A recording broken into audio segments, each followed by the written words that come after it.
Okay, so to get a better understanding what we got going on here, to be a little more in depth. So right now we are coming down to the painting in here, and what I like to do is, for instance, we got some cracks that we got going on in the corners here. So I like to take some clear silicone, try to leave as much in the cracks as you can, but wipe away all the excess. Let that cure a little bit. So when you fill it in, you got a nice little clear corner in there.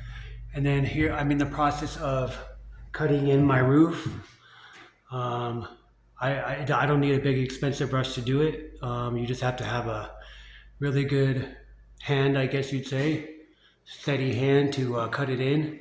That top corner, because it's at a little bit, a lot higher of an angle, you got the 612 roof, and then a vertical wall going up. It's a little harder to cut that in, but got it figured out. And of course, doing a light patch on the wall on spots where you have cracks. Just all you need is just a little bit of drywall mud. One of my guys went a little heavy right there, so I had to wipe that down. We got the floor all prepped here.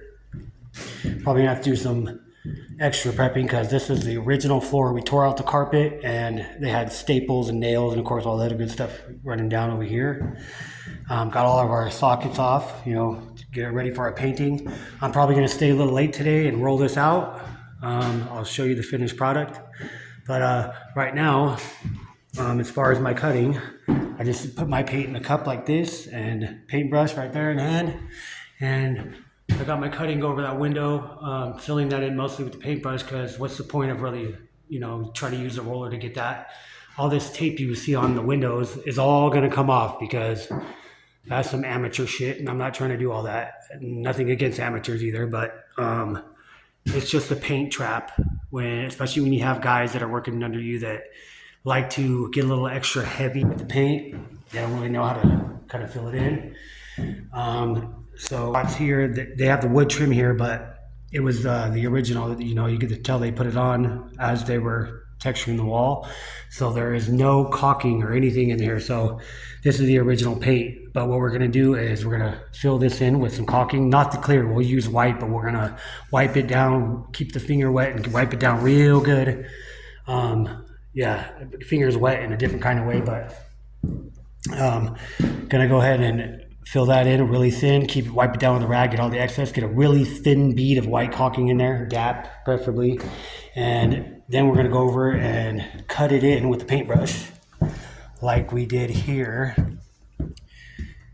Cut it in with a paintbrush here and it kind of gives it a better little look in there, a better finished look, and then it kind of feels like it looks like the trim is locked in with it.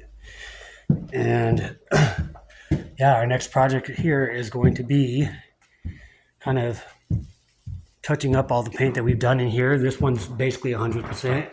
Here's the spots here where, somebody got a little heavy with the roller and they kind of put that onto our roof, our wall paint onto our roof. So we're going to take a little dab of what they have here for the roof paint because we're not doing the roofs here.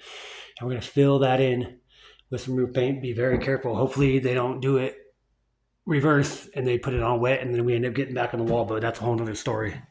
So yeah, that's where we are so far. I'm excited to do this flooring. This is a 6-foot flooring here, and that's going to be a whole nother game plan right there.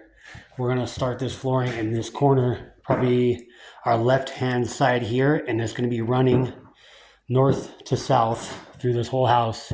And we don't do transfer strips. It's going to run congruently all the way through here, all the way into the kitchen, into the closets. We're going to be cutting all the way through with our door jambs everywhere.